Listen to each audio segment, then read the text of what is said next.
So, you've watched adventure racing videos, maybe even eco-challenge, and now you are hooked. You're ready to sign up for your very first adventure race. In this video, we're going to share 5 things to help you sign up for and enjoy your first adventure race. I'm Jeff. I'm Brandon. And we're here to share our love for the sport of adventure racing and help you get into it as well, because we think you will love it. We signed up for our first race just 2 years ago. We had some experience with trail running and biking, but we had never done adventure racing, and we have been loving it. That's right. We're by no means experts, absolutely amateurs, but we love it and we want to share it. First of these 5 points is general medical clearance and then training. As I've heard Brandon say, prepare for the experience that you want to have. Adventure racing can be super strenuous. It can be a really enjoyable way to push yourself to the next level as far as physical fitness, but it also doesn't have to be that way. It can just be a wonderful 4, 8, or even 12-hour day out in the woods, on the lake, enjoying trails either on foot, biking. So prepare for the experience that you want to have. You can sign up for a short adventure race for your first one.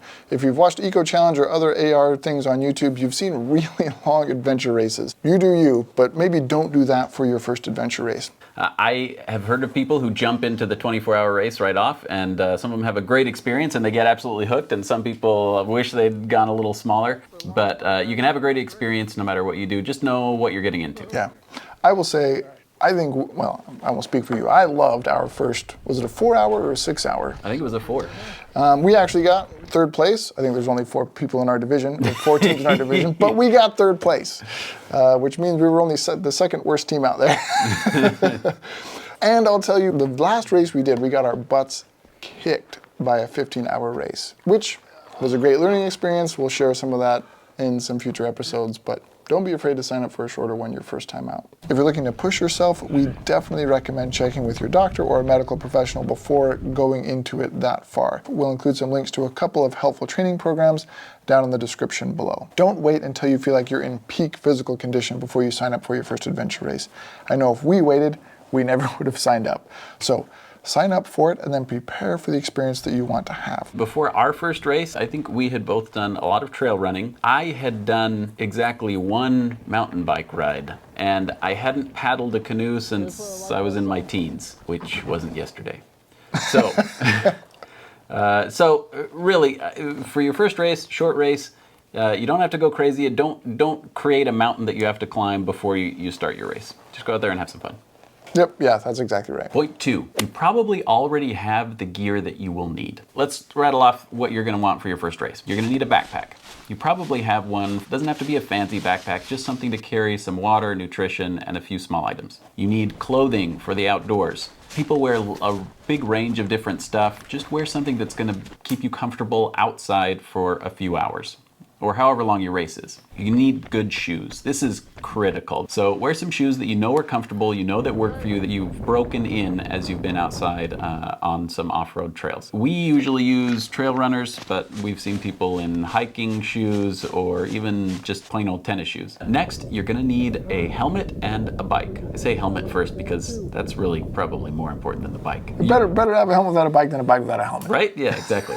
That's what I was thinking. It doesn't have to be a fancy bike, it doesn't have to be an expensive bike. We bought some used bikes, Trek Marlins, off of I think Facebook, and we've been using them for 2 years, so they've been great. But you may already have a bike in your garage that'll work just fine. You don't need a full suspension, carbon fiber, fancy thing.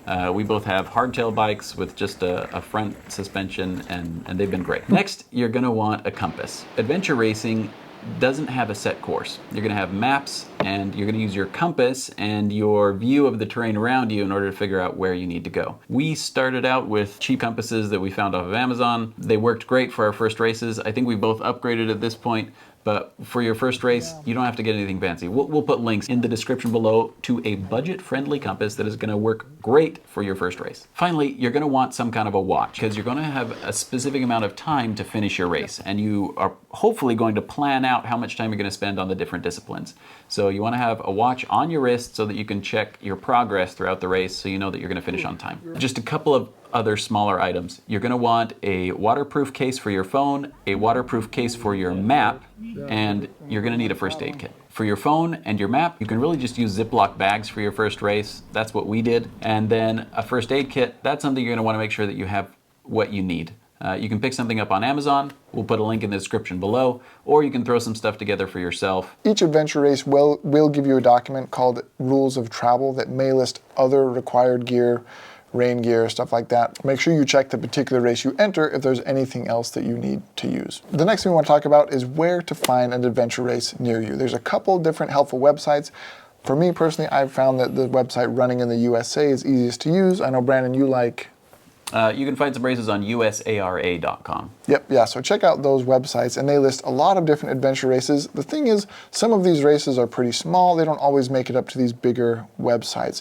So you can also just Google adventure races near me, and that will come up with some hits that don't come up on these, I guess, conglomerate websites that list a bunch of different races. The thing I like about running in the USA is you can filter by area, month, things like that, and just see a bunch of different options. Once you have found a company that puts on adventure races, go to their website. They often have more races than what's actually listed on these other websites that Brandon and I talked about. I recently moved from Utah over to the east. I will say that there are a lot more races out here than there seem to be in the west. There's more popping up all the time, but it seems to be easier to find races in the east than in the west. Anything else about where to find races near you? Nope, I think you hit it. The fifth point, and as we were talking about these, I thought maybe we should have covered this one first. But the fifth point is what to expect on race day. Probably should have talked about that first, huh? Yeah. About point pre-1A. So you show up in the morning, you're going to get a packet. In your packet, you're going to find your maps that are going to show you where the checkpoints are. Next, you'll find the rules of travel that will give you hints on where the checkpoints are and may give you the order of different disciplines within the race.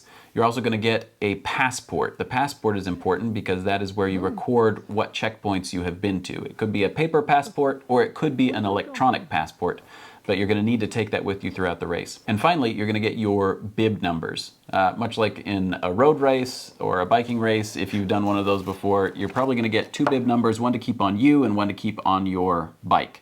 So you'll secure those. The next thing that you're going to do is pull out your maps and your rules of travel and plan out your race. You might decide to skip certain checkpoints if they're far away.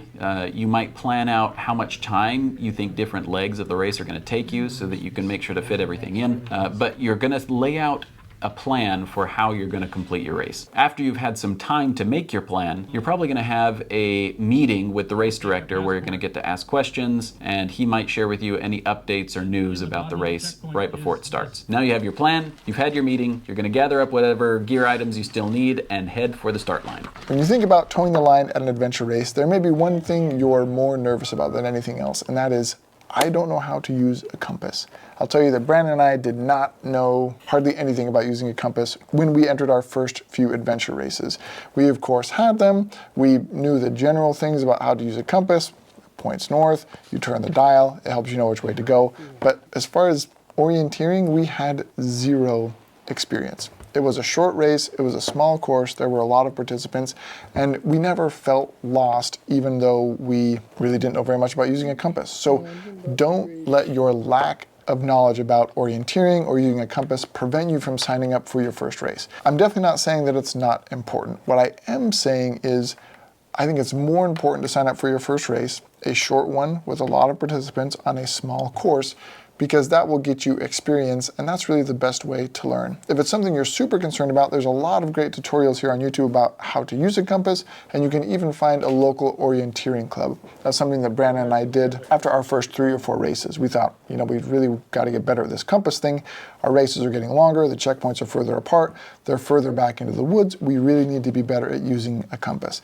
That's when we started getting serious about learning orienteering. For our first few races, it really didn't matter. The checkpoints were close to trail, they were easy to find, there were lots of people there. So yes, definitely get a compass, familiarize yourself with how to use it, but don't be afraid your adventure race is going to be a terrible experience because you may not be a pro at using it. That's okay.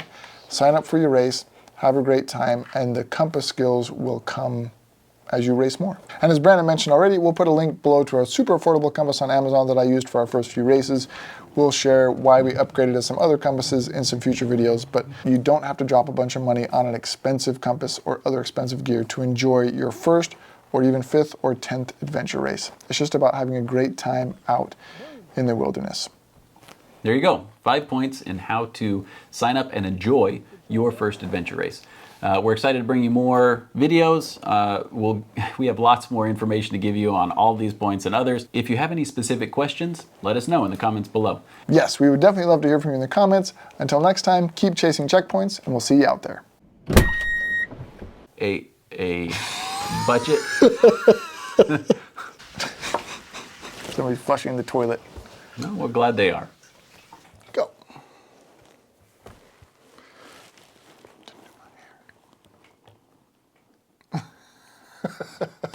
What do I do?